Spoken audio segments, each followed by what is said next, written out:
Pernah dengar Bung Rocky bilang bahwa Anies tidak akan pernah memenangkan Pilpres karena ada penghalangnya. Dan Bung Rocky mengatakan itu jauh sebelum Pilpres dan sekarang terbukti. Dan ternyata penghalangnya itu adalah dengan mengurangi suara 03 untuk menghalangi Anies. Apakah seperti itu? Enggak begitu. Saya kasih kuliah di Melbourne. Lalu saya bilang, ada orang bertanya, Anies menang nggak? Saya bilang, Anies tidak mungkin menang. Dia maksimal dapat 17%. Kalau sekarang 24%, margin of error gue kasih sama dia dah.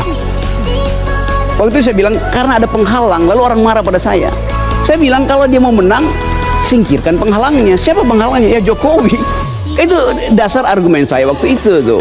Jadi tetap kalau kita lihat dari awal tuh, ya nggak bakal Jokowi itu mengizinkan sedikit pun ruang bagi Anies itu.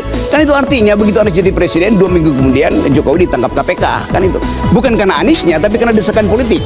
Jadi semua ide perubahan itu diaklamasikan dalam suara Anies itu. Maka orang akan tuntut pada Anies itu. Anda presiden kan, persoalkan money laundering yang pernah terduga pada keluarganya kan. Itu masalahnya tuh. Demi itu Jokowi tidak mungkin mengizinkan Anies itu. Kalau Ganjar ya masih gampang lah karena masih dikendalikan itu kan. Dan itu yang terbukti itu. Jadi bukan Anies dapat suara Anies itu dipindahkan ke Ganjar, tapi memang Anies akan dikendalikan algoritmanya untuk tidak mungkin jadi presiden itu. Karena tadi pertimbangan keamanan Jokowi itu berbahaya diasuransikan pada Anies, kira-kira begitu.